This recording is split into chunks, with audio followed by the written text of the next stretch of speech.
Good morning students.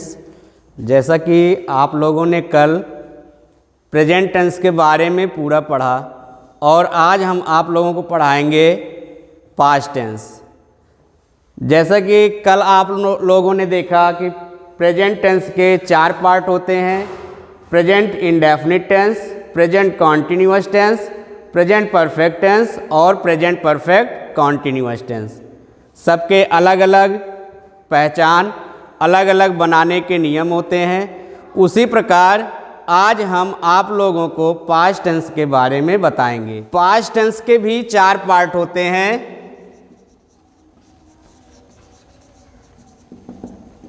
Past tense इसके भी 4 part होते हैं। नंबर 1 पास्ट इंडेफिनिट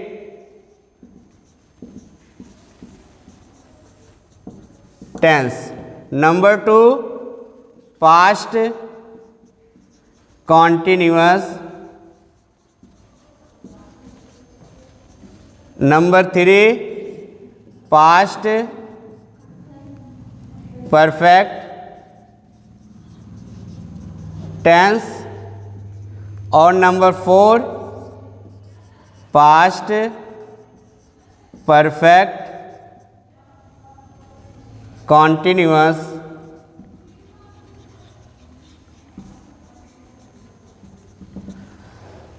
तो हमने देखा पास्ट टेंस के भी 4 पार्ट होते हैं। Number 1 past indefinite tense, number 2 past continuous tense, number 3 past perfect tense और number 4 past perfect continuous tense.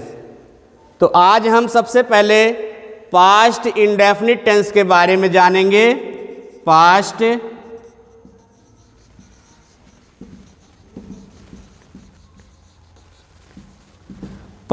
Indefinite tense.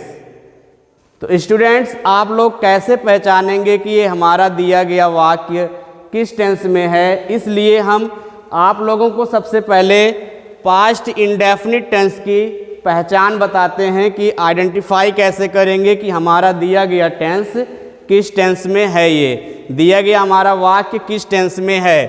तो पास्ट इंडेफिनिट टेंस की पहचान होती है हिंदी वाक्यों के अंत में क्रिया के साथ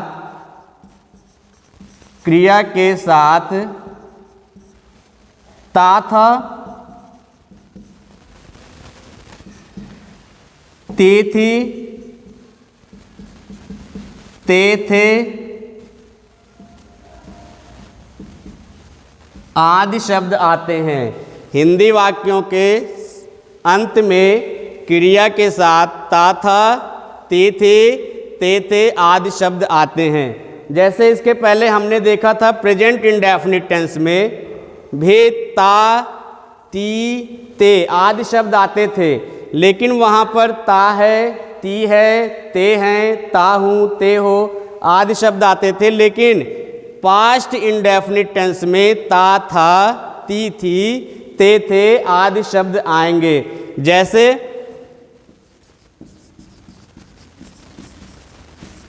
वह घर जाता था, वह घर जाता था, यहाँ दिया गया है ता था, वह घर जाता था। अब यही ता था देख करके हम पहचान सकते हैं कि हमारा दिया गया वाक्य पास्ट इंडेफिनिट टेंस में है, क्योंकि यहाँ पर ता था आया है। अगर यही वाक्य दिया गया होता वह घर जाता है, तो यहाँ पर ता है आया है, इसलिए ये हमारा वाक्य वह घर जाता है प्रेजेंट इंडेफिनिट टेंस में है और वह घर जाता था ये पास्ट इंडेफिनिट टेंस में है। तो स्टूडेंट्स, इस प्रकार हम टेंस की पहचान करते हैं कि हमारा दिया गया हिंदी का वाक्य किस टेंस में है। तो जब हम टेंस की पहचान कर लेते हैं तो हमको देखना पड़ता है कि हमारा दिया गया वाक्य पास्ट इंडेफिनिट टेंस में तो है, लेकिन ये कैसा सेंटेंस है। ट्रांसलेट करने से पहले हमको सेंटेंस को भी पहचानना पड़ता है कि दिया गया हमारा ये वाक्य पास्ट इंडेफिनिट टेंस के किस प्रकार के सेंटेंस में दिया गया है।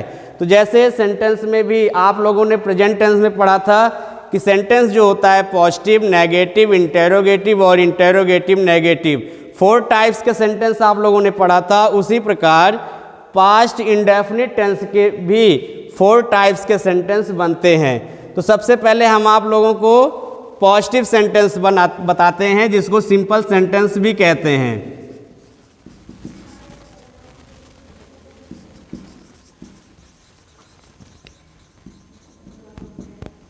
पॉजिटिव सेंटेंस, तो पॉजिटिव सेंटेंस को ट्रांसलेट करने का जो नियम होता है वो है सब्जेक्ट प्लस वर्ब की second form plus object plus full stop. इसके पहले जब हम प्रेजेंट इंडेफिनिट टेंस में पढ़े थे तो यहाँ पर सब्जेक्ट प्लस वर्ब की फर्स्ट फॉर्म प्लस यस या ES plus object plus full stop, इस रूल को हम जब प्रेजेंट इंडेफिनिट पढ़ रहे थे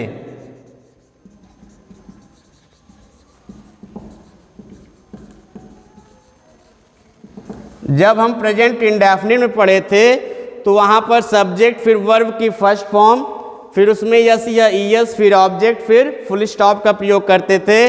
लेकिन जब हम पास्ट टेंस में आएंगे, पास्ट इंडेफिनिट का पॉजिटिव पढ़ेंगे, तो एकदम छोटा सा रूल इसका होता है सब्जेक्ट वर्ब की सेकंड फॉर्म ऑब्जेक्ट और फुल स्टॉप। जैसे पहला सेंटेंस हमारा दिया गया वह घर जाता था, तो आइए हम इसका ट्रांसलेट इस फार्मूले के आधार पर करते हैं।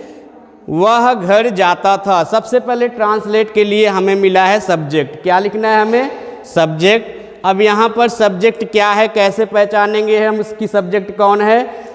अपने मन में हम कौन का प्रश्न उठाते हैं। किसका प्रश्न उठाएंगे? कौन का।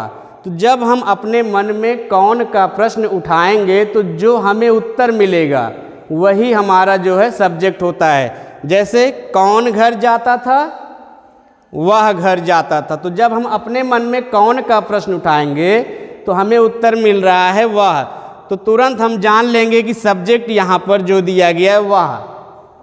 अब वह की इंग्लिश जो होती है ही होता है और शी भी होता है, लेकिन यहाँ हमें देखना है कि हम ही का प्रयोग करें या शी का।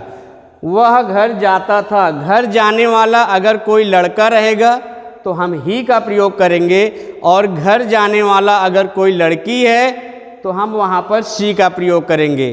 तो वह घर जाता था इसका मतलब लड़का है, तो हम यहाँ पर ही का प्रयोग करेंगे। सबसे पहले लिखेंगे ही, उसके बाद हमको लिखना है वर्ब की सेकंड फॉर्म। वर्ब मीन्स होता है क्रिया, क्रिया यहाँ पर क्या हो रही है? जाने की। जाने की इंग्लिश होती है गो, तो गो का सेकंड फॉर्म होता है वेंट। गो, वेंट, गॉन। तो यहाँ पर हमें वेंट लिखना है,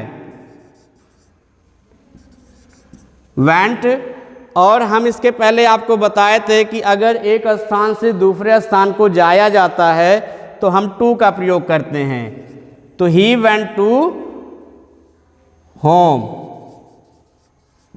वह घर जाता था। He went to home. दूसरा सेंटेंस हम देखेंगे,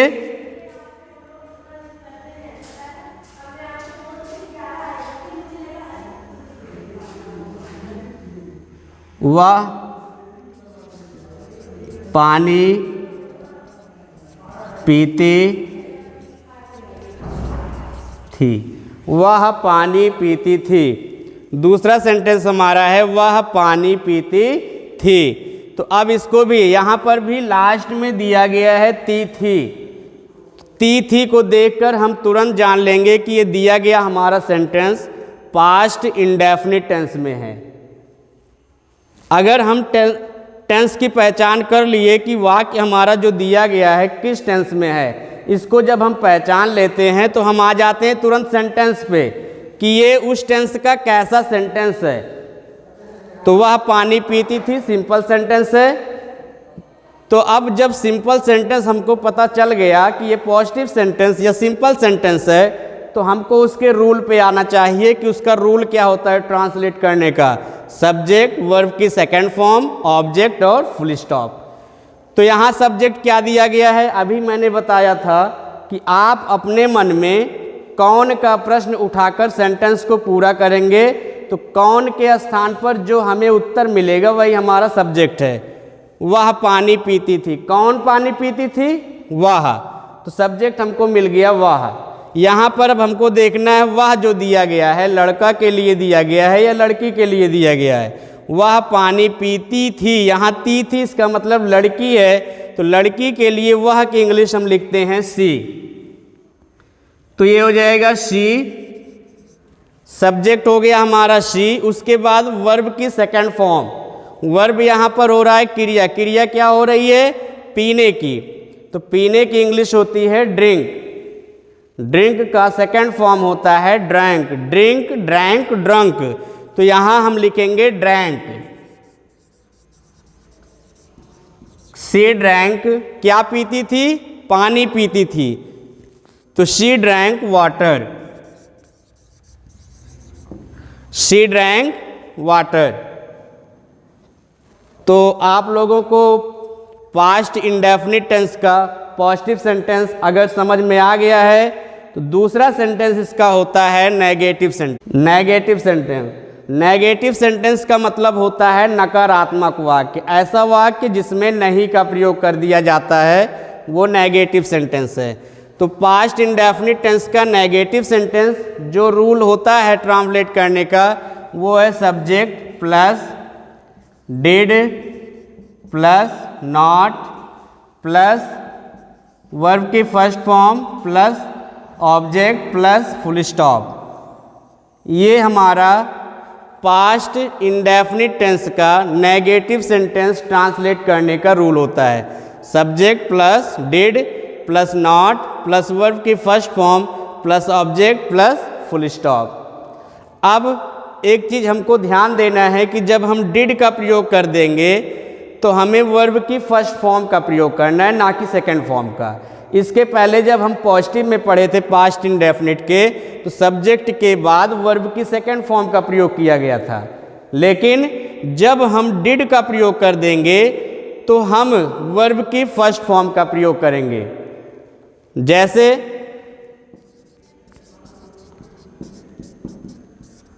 वह घर नहीं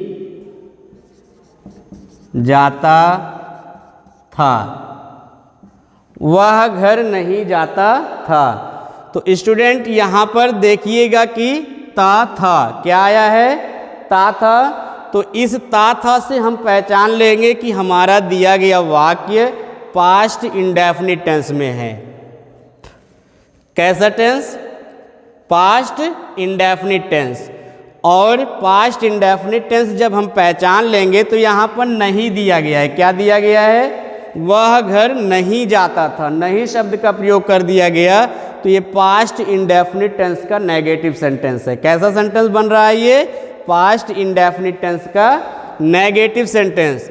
तो जब हम टेंस की पहचान कर लेंगे और सेंटेंस की जब हम पहचान कर लेते हैं, तो हमको देखना है कि इसका रूल क्या होता है, ट्रांस करने का जो रूल होता है वो क्या है। सब्जेक्ट है, यस फॉर सब्जेक्ट, उसके बाद फिर डिड का प्रयोग करेंगे, फिर नॉट का प्रयोग करेंगे, फिर वर्ब की फर्स्ट फॉर्म का प्रयोग करेंगे, उसके बाद ऑब्जेक्ट लिखेंगे, फिर फुल स्टॉप। तो आइए हम देखते हैं इसका ट्रांसलेट करके कि कैसे हम ट्रांसलेट करेंगे। सबसे पहले हमको लिखना है सब्जेक्ट, क्या लिखना है, सब्जेक्ट। सब्जेक्ट अभी बताए थे कि सब्जेक्ट जो है हम कैसे पता करते हैं, जब पूरे वाक्य में कौन का प्रश्न उठाकर वाक्य को पूरा करते हैं, तो कौन के स्थान पर जो हमें उत्तर मिलता है वही हमारा क्या होता है, सब्जेक्ट होता है। तो वह घर नहीं जाता था, कौन घर नहीं जाता था, वह। जब हम कौन का प्रश्न अपने मन में उठाएंगे और उसका जो हमें उत्तर मिलेगा वही हमारा सब्जेक्ट है। तो जब हम सब्जेक्ट को पता कर लेंगे तो सबसे पहले हमको सब्जेक्ट लिखना है। यहाँ वह दिया गया है, जाता था लड़का है, इसलिए वह की इंग्लिश यहाँ पर लिखेंगे ही। उसके बाद अब हमको डिड का प्रयोग कर देना है, तो यहाँ हो जाएगा डिड, ही डिड। उसके तुरंत बाद हमें नॉट लगा देना है, नॉट, he did not। अब हमको वर्ब की फर्स्ट फॉर्म का प्रयोग करना है। वर्ब यहाँ पर दिया गया है जाता था, यानी जाना क्रिया जो हो रही है जाना हो रही है। जाने की इंग्लिश क्या होती है? गो। गो का सेकंड फॉर्म होता है वेंट और थर्ड फॉर्म होता है गॉन। लेकिन यहाँ हमें ध्यान देना है कि जिस तरह हम पॉजिटिव सेंटेंस में वर्ब की सेकंड फॉर्म का प्रयोग किए थे उसी तरह हमको यहाँ भी नहीं लिखना है। यहाँ हमें वर्ब की फर्स्ट फॉर्म लिखना है, क्योंकि हम पहले ही डिड का प्रयोग कर चुके हैं और अभी बताए थे कि जब डिड का प्रयोग करते हैं वाक्य में तो हम वर्ब की फर्स्ट फॉर्म का प्रयोग कर देते हैं। तो यहाँ ही डिड नॉट, अब यहाँ लिखना है हमको go. He did not go to, कहाँ नहीं जाता था? घर। He did not go to home. और दूसरा हमारा जो सेंटेंस है वह पानी नहीं पीती थी। वह पानी नहीं पीती थी। तो इसके भी लास्ट में आया है ती थी। तो इस ती थी को हम देखकर तुरंत पहचान लेंगे कि हमारा दिया गया वाक्य पास्ट इंडेफिनिट टेंस में है और यहाँ पर नहीं का प्रयोग किया गया है। तो ये पास्ट इंडेफिनिट टेंस का नेगेटिव सेंटेंस है। नेगेटिव सेंटेंस को ट्रांसलेट करने का ये रूल दिया गया है subject plus did plus not plus verb की first form plus object plus full stop. तो अब हम आइए ट्रांसलेट करते हैं। सबसे पहले हमको लिखना है सब्जेक्ट। सब्जेक्ट दिया गया है वह की इंग्लिश यहाँ पर हमें लिखना है शी, क्योंकि पीती थी एक लड़की है और लड़की के लिए वह की इंग्लिश लिखी जाती है सी। तो यहाँ हम लिखेंगे शी। उसके बाद हमको डिड का प्रयोग करना है। Did not, she did not. उसके बाद वर्ब की फर्स्ट फॉर्म। वर्ब यहाँ पर हो रहा है पीने का। पीने की इंग्लिश होती है ड्रिंक। तो शी डिड नॉट ड्रिंक, क्या नहीं पीती है? पानी। तो she did not drink water. तो इस प्रकार से हमारा पास्ट इंडेफिनिट टेंस का पॉजिटिव सेंटेंस और नेगेटिव सेंटेंस कंप्लीट हुआ। इसके बाद हमारा तीसरा सेंटेंस आता है इंटेरोगेटिव सेंटेंस। तीसरा सेंटेंस हमारा आता है interrogative sentence. Interrogative sentence, interrogative sentence means होता है प्रश्नवाचक वाक्य। ऐसा वाक्य जिसमें प्रश्न पूछा जाता है। जैसे वह घर जाती थी, क्या वह घर जाती थी? वह घर जाती थी, ये सिंपल सेंटेंस है। लेकिन अगर कह दिया गया क्या वह घर जाती थी, तो इसका मतलब यहाँ पर प्रश्न पूछा जा रहा है और वो इंटेरोगेटिव सेंटेंस हो जाएगा। तो इंटेरोगेटिव सेंटेंस को ट्रांसलेट करने का जो नियम होता है, हम जब क्या शब्द पहले आता है, जब प्रश्नवाचक शब्द वाक्य के शुरू में आता है, यहाँ पर दो रूल का प्रयोग करते हैं। नंबर 1 होता है कि जब प्रश्नवाचक शब्द वाक्य के शुरू में आ जाता है, यानी जब हमारा सेंटेंस क्या शब्द से शुरू होता है, तब वहाँ पर हम सबसे पहले डिड का प्रयोग करते हैं। उसके बाद सब्जेक्ट, फिर वर्ब की फर्स्ट फॉर्म, फिर ऑब्जेक्ट, उसके बाद क्वेश्चन मार्क लगता है। इंटेरोगेटिव सेंटेंस जो होते हैं उसमें वर्ब की फर्स्ट फॉर्म का प्रयोग करेंगे, फिर ऑब्जेक्ट, उसके बाद क्वेश्चन मार्क का प्रयोग करेंगे। और जो दूसरा रूल हमारा होता है ये है कि जब हम देखते हैं वाक्य में दिया गया प्रश्नवाचक शब्द वाक्य के बीच में कहीं आया है, तब वहाँ पर हम सबसे पहले उस प्रश्नवाचक शब्द की अंग्रेजी लिखते हैं, जिसको WH क्वेश्चन वर्ड कहते हैं। तो ये WH क्वेश्चन वर्ड, उसके बाद WH क्वेश्चन वर्ड, उसके बाद did plus subject plus verb की first form plus object plus question mark. पूरा रूल सेम रहेगा, केवल थोड़ा सा अंतर है कि WH क्वेश्चन वर्ड यानी जब प्रश्नवाचक शब्द वाक्य के बीच में आएगा तो हम उसकी अंग्रेजी सबसे पहले लिख देते हैं। उसके बाद फिर डिड का प्रयोग करेंगे, फिर सब्जेक्ट लिखेंगे, फिर वर्ब की फर्स्ट फॉर्म, फिर ऑब्जेक्ट, फिर क्वेश्चन मार्क। जैसे क्या वह पानी पीती थी? क्या वह पानी पीती थी? यहाँ क्या शब्द वाक्य के शुरू में आया है? तो जब प्रश्नवाचक शब्द वाक्य के क्या वह पानी पीती थी, तो जब प्रश्नवाचक शब्द वाक्य के शुरू में आएगा तो हम उसकी अंग्रेजी सबसे पहले नहीं लिखेंगे, सबसे पहले हमको डिड का प्रयोग करना है। तो यहाँ डिड का प्रयोग जब हम करेंगे तो इसका ट्रांसलेट क्या बनेगा?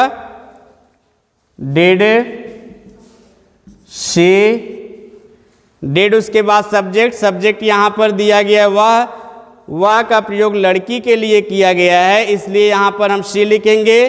क्या वह पानी पीती थी? डिड शी ड्रिंक,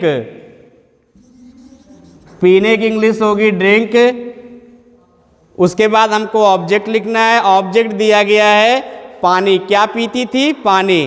तो did she drink water, did she drink water. अगर यही वाक्य दे दिया जाए वह पानी क्यों पीती थी? वह पानी क्यों पीती थी? वह पानी क्यों पीती थी? तो इसमें प्रश्नवाचक शब्द वाक्य के बीच में आया है। वह पानी क्यों पीती थी, प्रश्नवाचक शब्द कहाँ पर आया है? वाक्य के बीच में। अगर हम यही क्यों को हटा देते हैं तो हमारा वाक्य जो है पॉजिटिव हो जाता है। जैसे वह पानी पीती थी, वह पानी क्यों पीती थी, तो एक वर्ड जब हम क्यों जोड़ दे रहे हैं तो दिया गया हमारा वाक्य इंटेरोगेटिव हो रहा है। तो अब हम इसका ट्रांसलेट करेंगे। तो सबसे पहले लिखना है हमको WH क्वेश्चन वर्ड, यानी इस प्रश्नवाचक शब्द की अंग्रेजी वाई, उसके बाद डिड, वाई डिड, उसके तुरंत बाद हमको सब्जेक्ट लिखना है, सब्जेक्ट दिया गया है वह की इंग्लिश होगी यहाँ पर she, why did she drink water, why did she drink water, वह पानी क्यों पीती थी? Why did she drink water. Thank you.